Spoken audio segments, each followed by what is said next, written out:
আল্লাহ রাব্বুল আলামিন বলেন, ও নবীজি আর আসতে হবে না, আর আসলেও কাজ হবে না, যান যে 50 ওয়াক্ত নামাজ আপনার উম্মতকে দিলাম, এই 50 ওয়াক্ত তো নির্ধারিত আমি করে ফেলছি, লাওহে মাহফুজে 50 ওয়াক্ত নির্ধারিত হয়ে গেছে।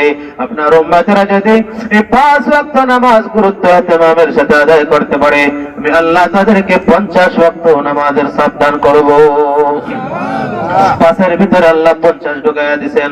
তাই আমার শুধু তাই নয়, আল্লাহ বলেন, নবীজি আমার সমস্ত মাখলুক গুলো 4 ভাগে বিভক্ত, সমস্ত মাখলুক গুলো 4 ভাবে আল্লাহর ইবাদত করে, গোলামি করে।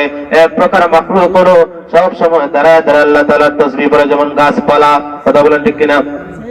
গাছপালা বাঁকা হতে পারে না, রুকু করতে পারে না, সময় যেন দাঁড়ায় দাঁড়ায় আল্লাহ তাআলার তাসবিহ আছে।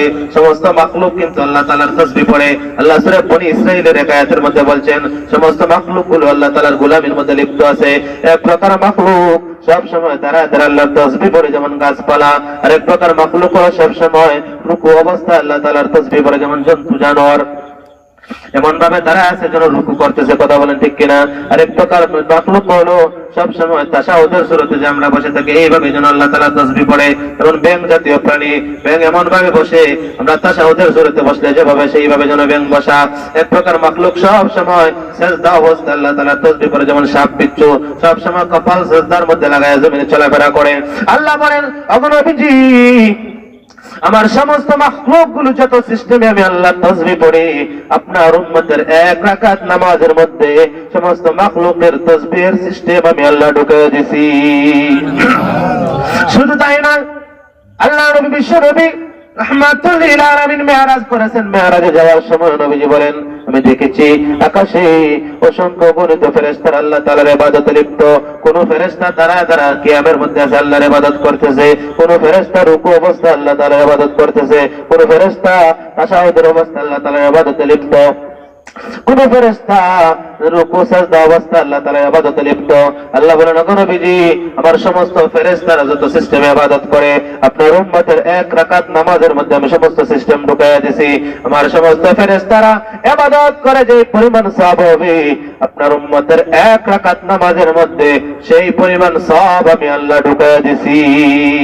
সুবহানাল্লাহ। ভাইরা আমার, এজন্য নামাজ এত গুরুত্বপূর্ণ বিধান, এত সুন্দর বিধান আল্লাহ আমাদেরকে দিয়েছেন। সমস্ত মাখলুকের যত সিস্টেম আছে আল্লাহ আমাদের নামাজের মধ্যে সমস্ত সিস্টেম ঢুকাইয়া দিয়েছেন।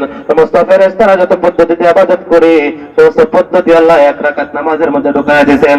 এজন্য আল্লাহ বলেন, নামাজ ছেড়ে দিও না, নামাজ পড়ো, নামাজ পড়ো।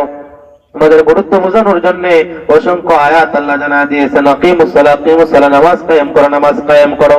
শুধু আমাদেরকে বলেন নাই, স্বয়ং নবীজিকে আল্লাহ বারবার আদেশ করেছেন, নবীজি নামাজ কায়েম করুন, নামাজ কায়েম করুন। ওয়ামুর আহলাকা বিস-সালাতি ওয়াসতাবির আলাইহা লা নাসআলুকা রিজকা নাহনু নারযুকুকা ওয়াল আকিবাতু লিত-তাকওয়া। ও নবীজি নামাজ পড়ুন। শুধু আপনি নামাজ পড়বেন এমন নয়, আপনি নামাজ পড়ুন, আপনার আহালকেও নামাজের জন্য বলুন। শুনে রাখুন, আপনার কাছে আমি রিজিক চাই না, বরং আপনাকে আমি আল্লাহ রিজিক দান করি।